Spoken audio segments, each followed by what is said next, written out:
Hi everyone, welcome back to AI News. Today we have I believe a person that's gonna save the community that I'm living, the city that I live in, because these days LA County is really bad. Everyone can tell, and then we have the worst DA on earth.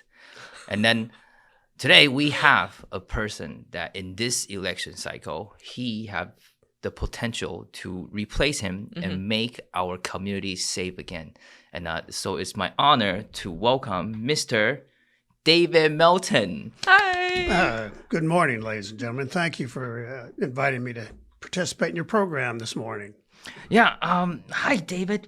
Would you please introduce yourself a little bit and tell us which county you're running for? Sure. I'm running for district attorney for Los Angeles County, and I'm doing that for a reason, which a very important reason, which I'll explain later. But let me just give you a little bit about my background.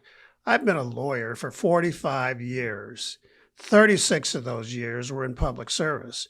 I was a judge of the Los Angeles Superior Court for 24 years and 12 years as a prosecutor. 10 of those years in the Los Angeles County District Attorney's Office.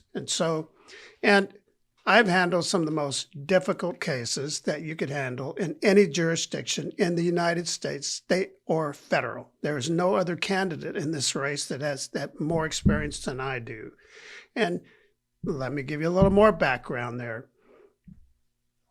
As a prosecutor, and I want to make it unmistakably clear, I don't say this in a celebratory way. It's nothing like that, but I need to let you know the depth of my experience. As a prosecutor, I was able to achieve 2 death verdicts. As a judge, I sentenced a man to death. I take these matters very seriously, and the voters have asked for the death penalty on 2 occasions, and I follow the law. It's as simple as that. The other candidates, there are 12 of us, and the other candidates said they won't follow that law. Mr. Gascon won't follow that law. The other candidates, if you ask them, in other debates, they've been asked the question, the death penalty is in effect in the state of California. Will you follow that law? They say no. The law is not something that one can come into an office, raise your hand, and say you're going to support the law of the state of California and say, well, I don't like this one, so I won't follow that one. Well, that's just not the way it works. If you have personal convictions that are such that you cannot follow the law, you should not be the district attorney, and I will follow whatever the law is. And the death penalty is something that should be considered very seriously. It's not something that's given casual consideration just because of publicity or public outrage. This penalty must be considered with all deliberation. And so it's a penalty that's reserved for the most egregious cases. And what we insist on is certainty of guilt. And if that's the case, as a district attorney, I will pursue it as I have done in the past. That is great. That is exactly what we need. Yes. Please tell me what you think our biggest problem is. Okay, from my opinion, the biggest problem is that our prosecutor is not putting people in jail, and then our DA is not doing their job, and our judges are just letting people go for no reason. And they're like, we're following the law. And when the whole assembly and California Senate are controlled by the Democrats. Supermajority. Yeah, and they're just like, well, this is the law now. Well, you got to follow it. What if there is like a bad law that is happening? The difficulty that I see in California, it's at least twofold. First of all, with that supermajority, we have, let's say, for instance, the governor just an edict announces something, and he's directive. And so some of these things are unconstitutional. But we also have a Democrat attorney general who should be a check and balance, but he's not. He's in the same party, one party rule, and this is dangerous. So whenever the governor does something or pronounces something that impacts the people of the state of California, This attorney general should challenge them, but he won't because they're in the same party. Now, that's part of the problem.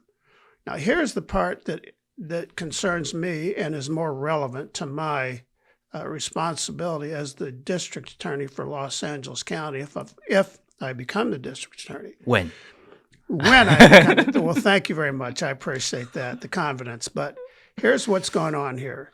The district attorney of Los Angeles County, he's required to faithfully execute the laws of the California. George Gascon refuses to do that. He's derelict, in my view. It's in most people's view. He's completely derelict. He stubbornly refuses to follow the law. And let me give you an example of that. Smash and grab is something that's occurring throughout the county, and it's pouring over from Los Angeles County into other jurisdictions. Well, Mr. Gascon uses some language in Proposition 47. I'm sure you've heard of Proposition 47. Well, he uses that as an excuse to not file the appropriate charges. And let me give you a demonstration. Let's say we go to a mom and pop shop, and they have their glass displays of their valuables, their jewelry, their watches, and all these valuable things that they have for sale. Well, these flash mobs go in, and they're prepared before they go in with sledgehammers, crowbars. They go in and they just create complete chaos. Now, what do? We've got the proprietor behind the counter within a foot or two of the display case, and then they go and begin smashing these things, and glass is flying and hammers are flying, and these people are afraid, are they not? Well, here's the law in California.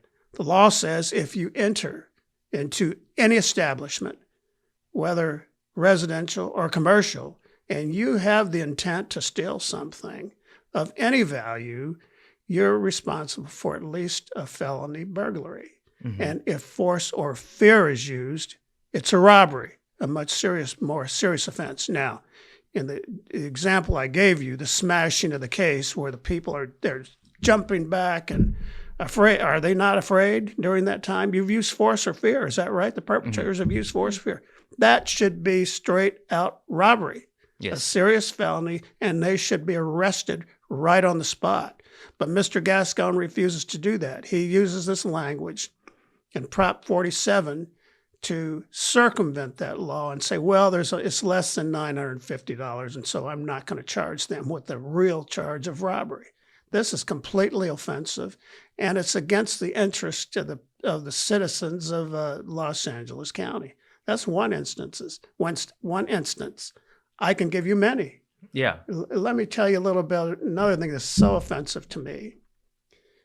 We have open borders, whether these politicians want to call it something else. We have open borders. The southern border is open. Many people are coming into this country who mean us harm.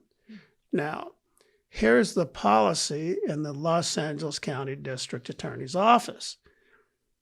If a person comes across that border and commits a felony, the directive to all the deputies in that office is try to charge something less than a felony, try to find a misdemeanor or a diversion program for them so they can avoid deportation. Wow. What kind of policy is that? Well, that is the present policy in the district attorney's office under George Gascon. What? Let me point out another thing. Mr. Gascon, the Los Angeles County District Attorney's Office is the largest prosecution agency in the country. There should be 1,000 deputies in that office. They're down to less than 800 because of his policies. But Mr. Gascon, think this out now, he has never tried a case. Think about that. We have a district attorney of the largest prosecution agency in this country, and he has never tried one case, not a misdemeanor, not a felony, nothing. And he's making decisions with respect to, like, say, the death penalty, going back to that subject. You know, as a prosecutor and later during my early days as a judge, I wrote 2 death penalty bills. I also co-authored the stalking legislation that's presently on the books. Mm-hmm. Those 2 death penalty bills were directed at gang misconduct.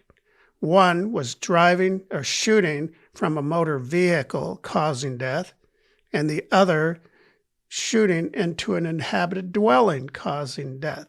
That's important legislation. And as I mentioned to you, I sentenced a man to death. I had the 2 death verdicts. Mr. Gascon will not consider any of that. He ignores those laws flat out. He doesn't care what the law is. I don't like it. It's too much time for those people. And so I will not follow this law. Well, he does not have that right. He says, well, the district attorney has discretion. Well, no, you don't. The district attorney has this discretion. I want you to think about objective versus subjective. The discretion is objective, meaning that if a crime or enhancement can be proven beyond a reasonable doubt, you charge it. If you can't, considering all the defenses, don't charge it. You can't say, well, if it can be proven, but I don't like that law, I have the discretion not to charge it. That is not the standard, and this is what he's using to make his decision. This man is derelict. I want him out of office. I like I said, spent 36 years in public service, and I'm now a private judge. What that means is I do arbitrations, mediations, and complex discovery matters. That's a good business. I'm willing to leave that private practice and return to public service and get that office back to its core mission is public safety. I know how that office ought to operate, and I intend to go back there and get it back to its core mission. I want to talk about this man. Mm-hmm. He is the most dangerous man that I've ever met. When I first met this man, he was bald, and he had tattoos covering his entire skull, all over, and just his entire skull, all the way down the neck, and his whole body was covered with tattoos. Well, he was in prison. He was released from prison from running over a person's head. He got a manslaughter on that one, and so he was released. 2 weeks later, he went into a park where there were 3 teenage boys with their girlfriends smoking marijuana. He tells the teenage boys, "Get out of my park." Well, of course, the teenage boys are saying, "Yeah, buddy, right." They're with their girlfriends and that type of thing. And so he grabs one boy in a headlock, and he puts the barrel of the gun into his eye socket and shoots it. That boy, he drops that young kid. He grabs the second young man and touches the tip of the gun to his cheek and discharges it, and then puts it in his eye socket and discharges it and drops that boy. The third boy is running away, and he's shooting at that boy, and he hits him a couple of times, but that young man survives. 2 weeks later, on Halloween night, he went to the home of a young couple. He had been acquainted with this young couple, but he believed that they provided the sheriff gave the sheriff, LA County Sheriff, information about the park killings. So he's at their home, and it's like he was visiting them. Well, here's what the evidence shows. The crime scene shows this. The husband is reclined. He's in a recliner chair, leaning back, and as if this dangerous man was stooped down next to him, whispering like on his left side. And the evidence shows a contact gunshot wound from here, a bullet going that way and out the head. Then he walks around and puts the gun barrel to the top of his head and discharges that one as the coup de grace. We then see one house slipper here, one house slipper there, and then the wife's body near the threshold of the door with 2 gunshot wounds behind her head. Now, the bullets during the autopsy taken from those bodies match the bullets from the boys in the park. Now, the jury came back with a death verdict in that case. And by the way, I forgot to mention, remember when I said the tattoos and all that? Mm-hmm. Yeah. Well, By the time we had the jury trial, his hair was long, covering all that. He had a tie like me, and he looked like me in his suit and tie. And you could see tattoos coming up around the edges, maybe some here, but he looked like me. And he carried a Bible to court every single day in front of this jury. He looked like me, carrying a Bible every single day in front of this jury. Well, the jury didn't buy it, and they sentenced him to death.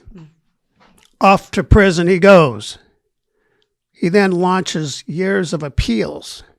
The California Supreme Court said, affirmed. We go up to the United States Supreme Court, affirmed. We go up to the United States Supreme Court again, affirmed. Then he launches this whole writ practice in federal court, and finally a federal judge says, I'm going to reduce that death penalty to life imprisonment without the possibility of parole. So, and he's killing again once he's in prison. Inside prison, he's killing. Oh. Wow. And so, why did I tell you this story? Because George Gascon is actively trying to get him released now. Wow. One of the most dangerous men I've ever met. I sat within 10 to 15 feet of this man every day for 5 months trying that case. Gascon is up there in Sacramento, working with the legislature, trying to get him released. This man is still dangerous. He's in his 60s now, but he is dangerous. And we have 5,200 people in our state prison with life without the possibility of parole sentences.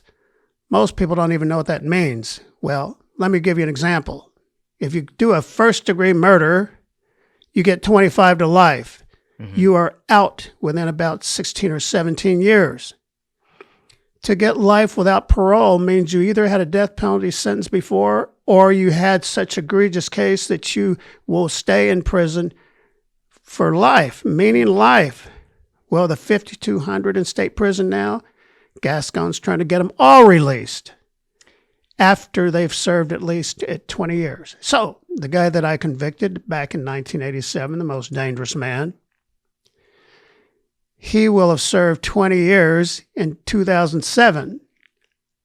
So he's entitled to immediate release now if this passes. He will be released along with 5,200 others, maybe 5,200. It depends on how long they've served. But if they get up to 20 years, if they've served 20 years of that 50 of the life without parole, they will all be released on society. This is how dangerous Gascon is.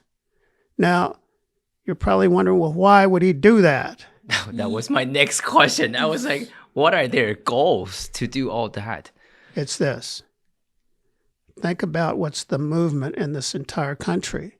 This billionaire George Soros, he's backed these DAs. We call them soft on crime DAs. Yes. They're put in strategic locations or major cities in the United States.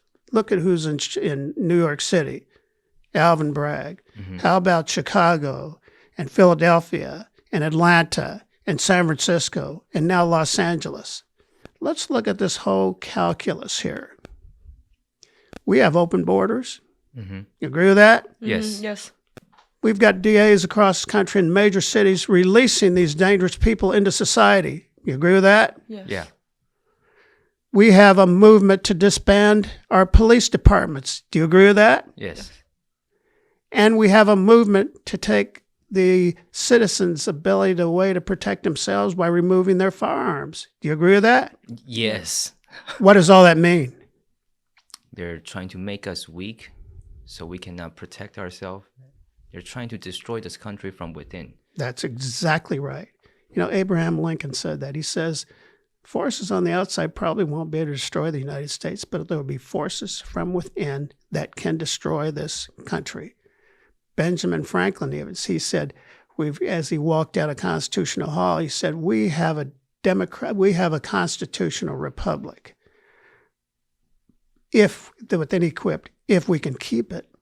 And what that means is there's so many freedoms and liberties and things that you can do within the parameters of the Constitution.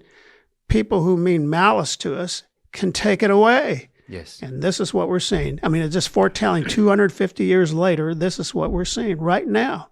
Gascon in that movement, they're trying to destroy this country from within. If you think about There's been an infiltration in our military, police, educational. Look at them brainwashing our children today. Mm-hmm. This is by design.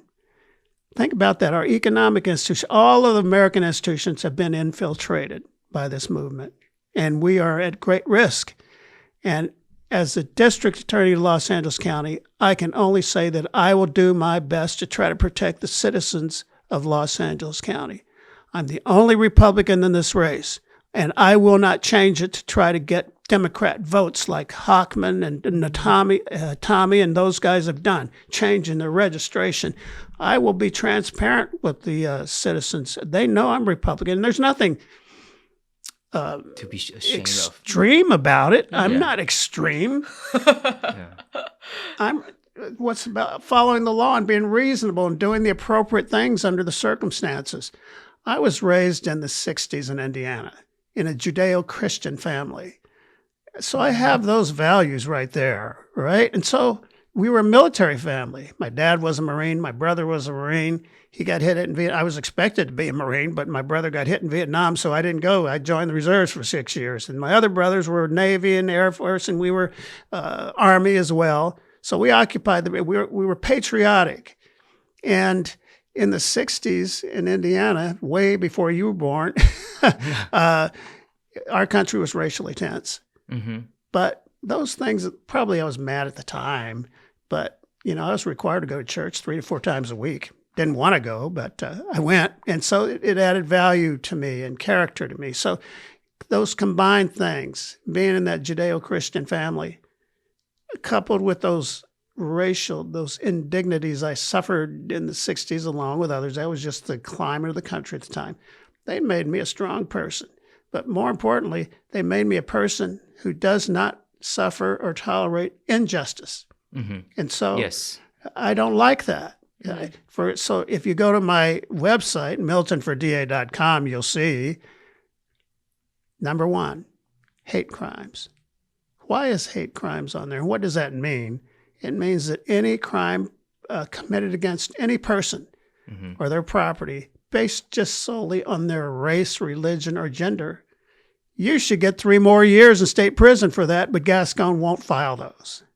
Think about that. He won't file those. I believe it strongly. And people say, well, that's discriminatory. We're going to bring, if you're Asian or if you're some ethnic group, well, no.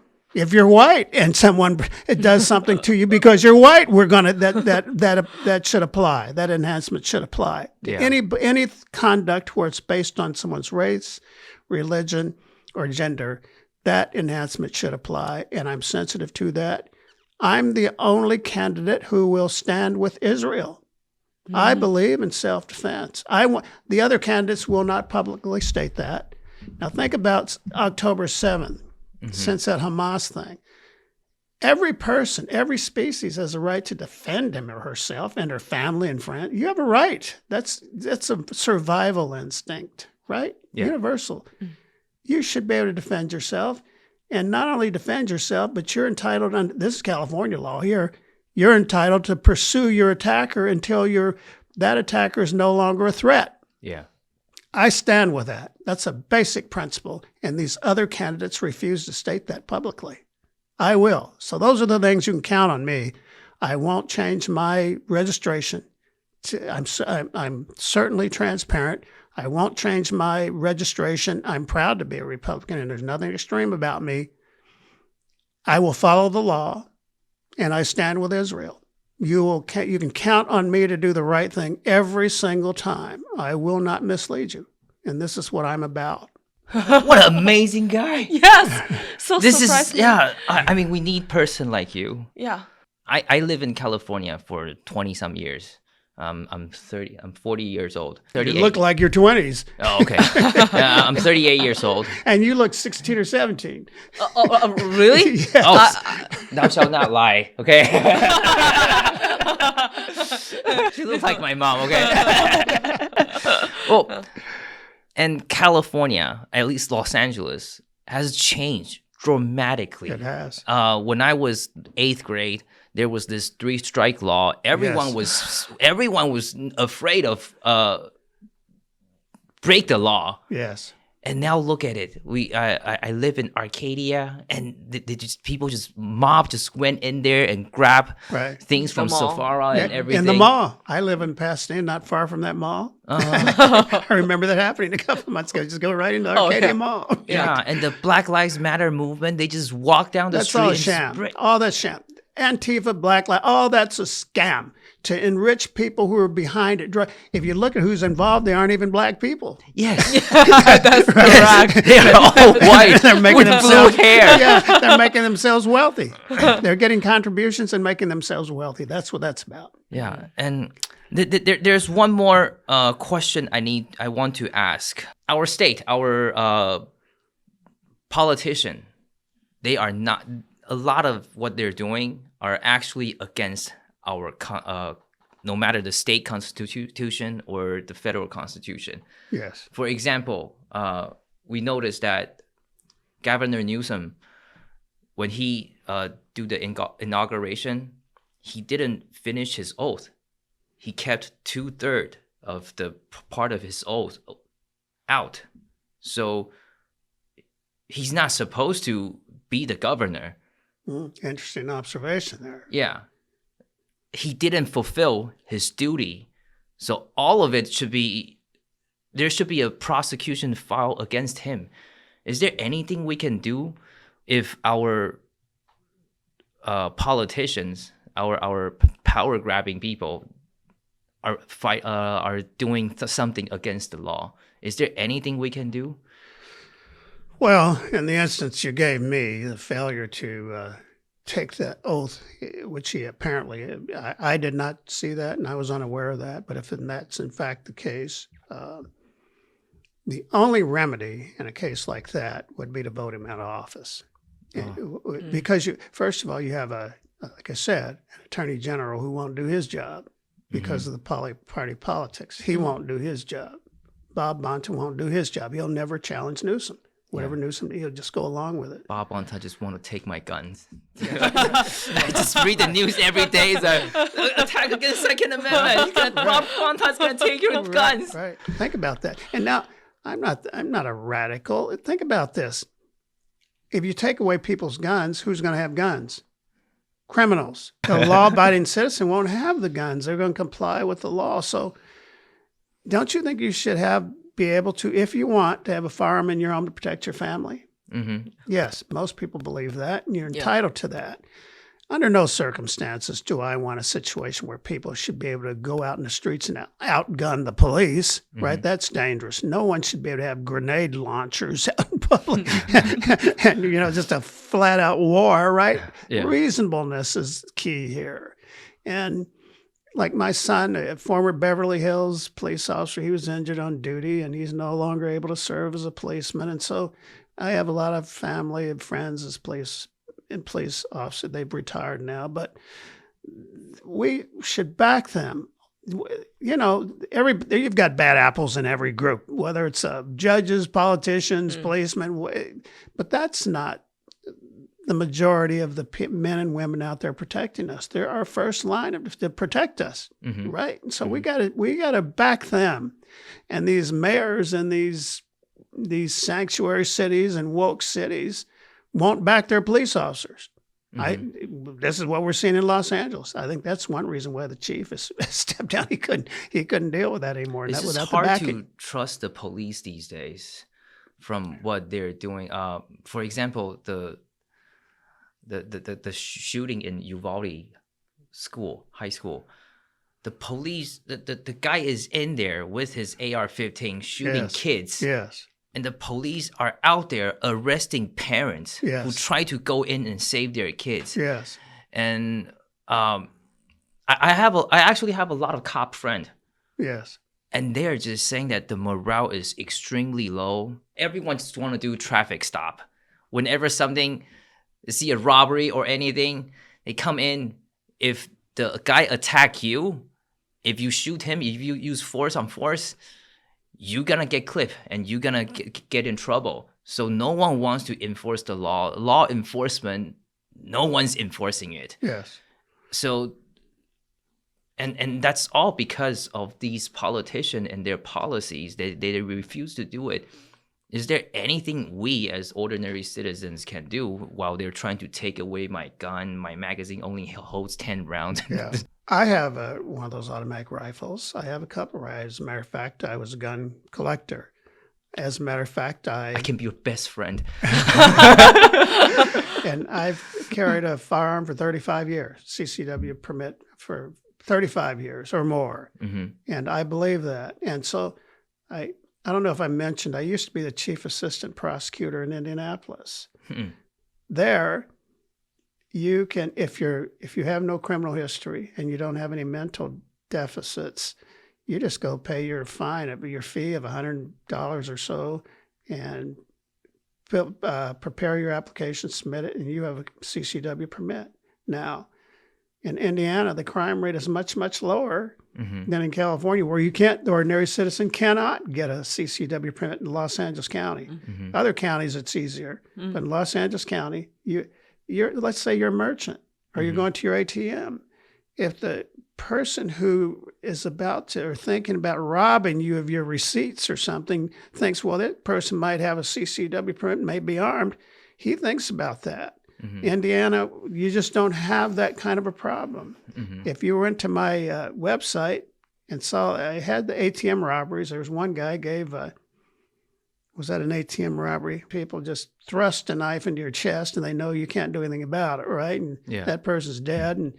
And this is the way it is. Chinese, the Asian communities are targeted a lot. They're perceived as defenseless and won't do anything about it, and they won't report it and those kinds of things. They just kind of like, that's the way it is. And that's why I've asked for the support of my wife's Chinese. Yeah, she's from mainland. As a matter of fact, we've been together for 27 years. And that's one of the reasons she's here. She sees it coming. She sees the open borders and Chinese going across. Yes. What she thought about that? She's saying these are people in civilian clothes, but these are trained soldiers. Yes. So she thinks this is what with she the thinks. shaved head and everything. I Right. look at him like... I remember giving a guy 935 years as a judge. You think I'm crazy? No. Well, what do you think it would take for me to give someone 935 years? The most egregious case or circumstances you can think about done to little girls and having prior convictions for doing the same thing to little girls. They appealed that sentence and the Court of Appeals said, I'm right. Yeah. It was affirmed. So there's nothing extreme about me at all. I'm going to follow the law.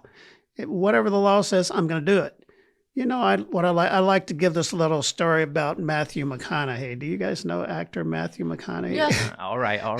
Yeah. I like him as an actor. Don't know him personally, but he said something that was just very profound in my view. It's just right on point. He says, our society is suffering, going through such chaos because we have extremists on the left and the right. Mm-hmm. And most people don't want all that extreme thing that's going on in chaos in the country. So the left, they're creating all these disturbances, and the right, they're creating all these disturbances. Most people want to be somewhere in the middle, right? Where reasonableness lies, common sense, good judgment, and fairness. He says the difficulty is those on the left and the right, they have the mics, and we need to take those mics from them. That's what's going on. And just think about that. If you take the voices away from those extremists and let the voices of the people who are reasonable be heard, you'd eliminate that chaos. Yeah. Think about that. Yeah. I love this. I love to share that little quip that he had.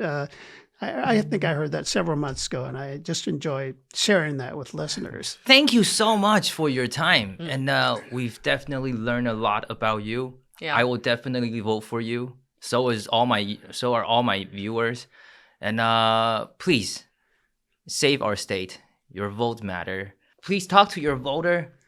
How can they do to help? Where they can do to donate and volunteer for you and lead them to fix our city. Well, thank you so much for that opportunity. Let me just give you a little, it's against my nature, I guess, to ask for donations. But here's what's happened. we put in $100,000 of our own money, and the rules won't allow me to put in more. And so we've used that on advertisements, radio, and some limited ads. And we've gotten down to the bottom of that 100,000. And so we rely on donations or contributions to the campaign at miltonforda.com. If you can help us out so we can keep that message going, it would be greatly appreciated. This is one of the most consequential races in recent history for the district attorney's office. It's serious. Things are changing. And I ask you to put me in that office. Help me out, please. And thanks for hearing my message today. Thank you. Thank you too very much. Thank you. Thank you. Thank you, everyone, for watching. Please vote for him. Go out, walk the walk, talk the talk. Go door to door to your neighbor. I beg you, for my sake. Go to your neighbor and tell him to vote for David Moulton. He is the guy that we need. You heard his story. You heard his experience. We need to get Gascon out. Thank you guys for watching. We'll see you guys next time.